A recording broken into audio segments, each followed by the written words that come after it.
Hi, friends.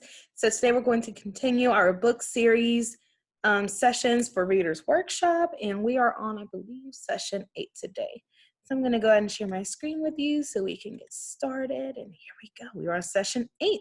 Today, our focus is how authors use precise words. Ooh, well, I guess you guys probably don't know what that means, but today you're going to learn exactly what that means.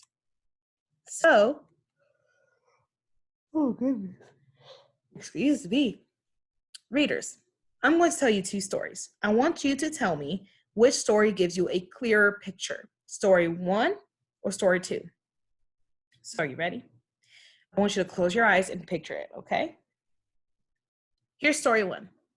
Your eyes have to be closed. You're at the park. It's a nice day. You're playing with your friend. You get hungry. The 2 of you eat ice cream. Open your eyes. Did you picture it?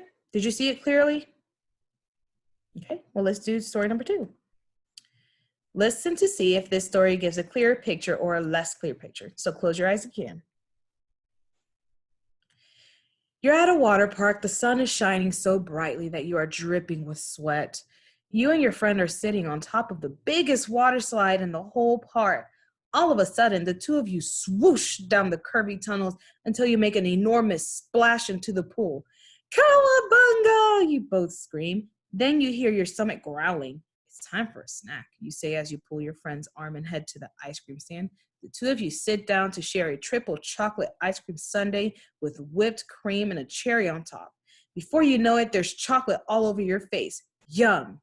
Okay, guys, now open your eyes. So, which story had a clearer picture, story 1 or 2? If you ask my opinion, I think story 2. So, but why? What gives the story 2 a clearer picture? I want you to tell somebody next to you, what do you think gives story 2 a clearer picture? I'll give you 10 seconds.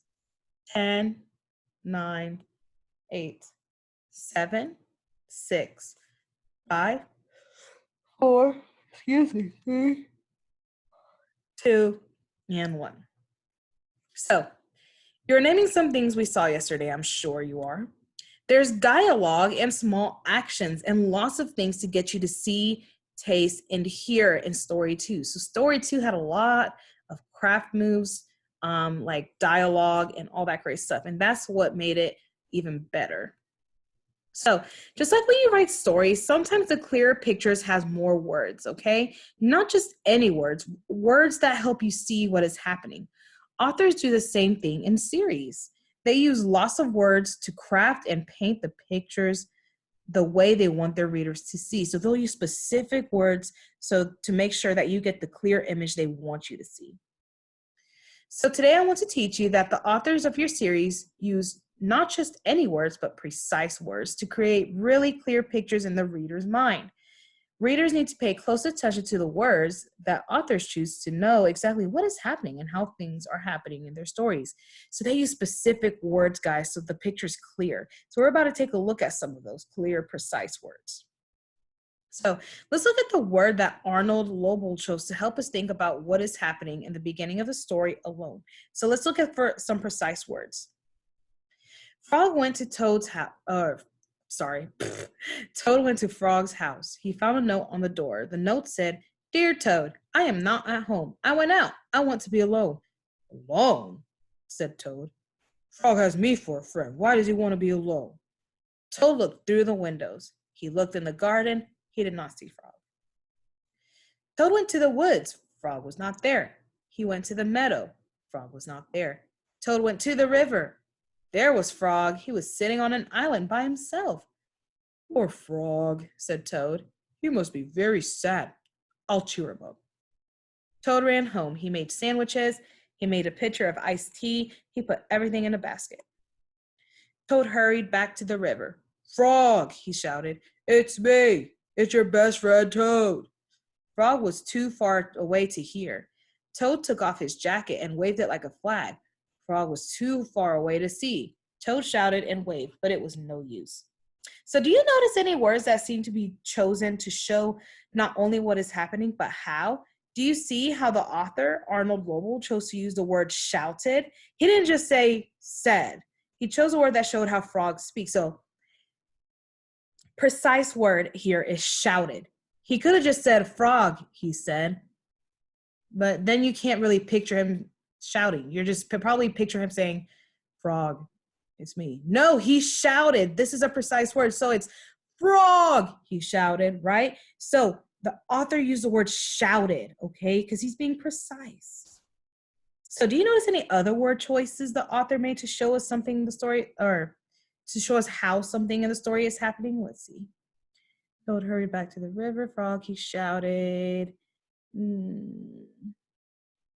I think this is intentional or precise. Toad shouted and waved, right? Because he could have just said Toad tried to get Frog's attention.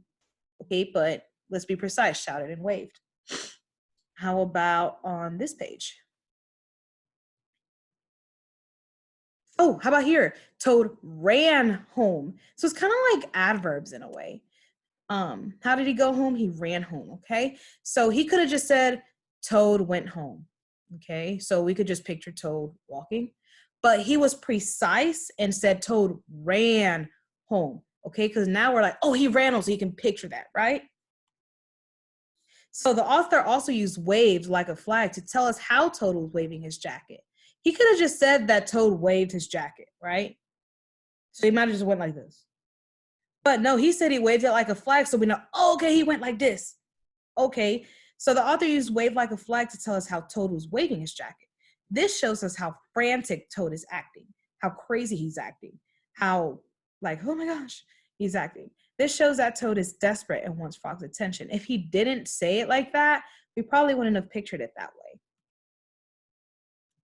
Let's try this again. So remember in The Pudding Like a Night on the Sea, when the father begins to take the pudding? So we read that book with I think the kid's name was Julian, I think. And he had the pudding or whatever.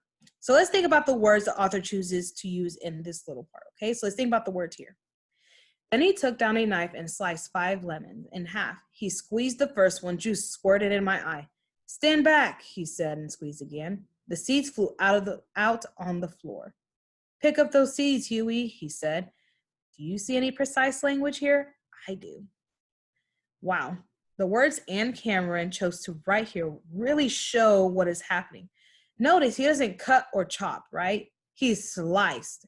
They could have just said he took the knife and cut. He took down a knife and cut.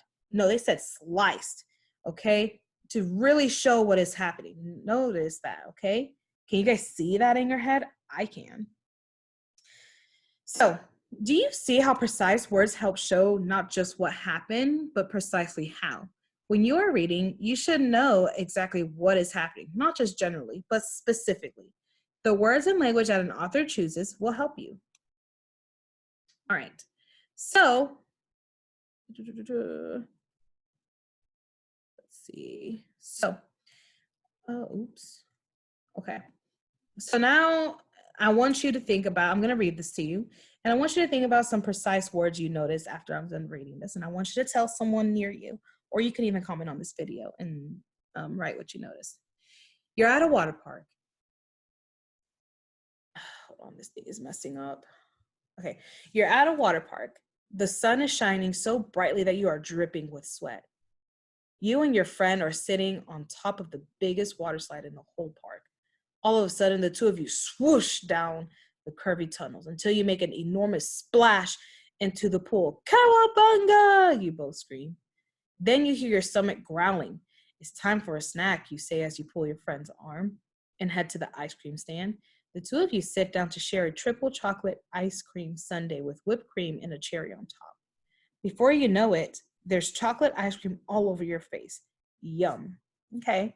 So did you guys notice any precise language? I know I did. I noticed a lot, actually.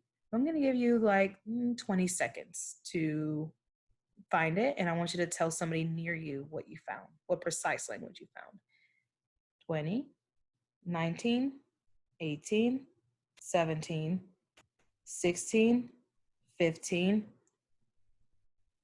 14, 13, 12, 11, 10, 9, 8, 7, 6, 5, 4, 3, 2, and 1. I'm sure my Smarty Pants second graders found some awesome, precise words.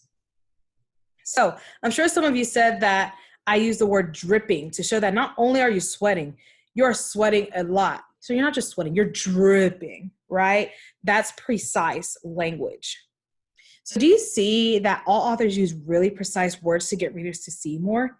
When you pay close attention to these words, you can see exactly what is happening in the story and how characters are feeling and acting and anything else the author wants you to see.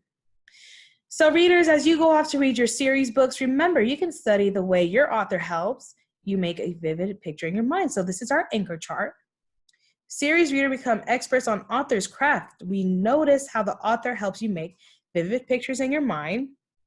Now we add another one. We use the author's precise words to understand the story better. And we're such smarty pants. We got this.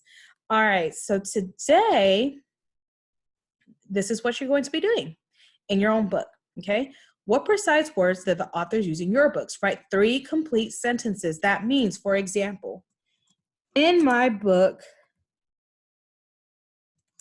Frog and Toad, the author used the word shouted instead of said. Okay, that's an example. 3 complete sentences, okay? And make sure you tell me your book because I don't know what you're reading, okay? You guys are big second graders. You know what to do.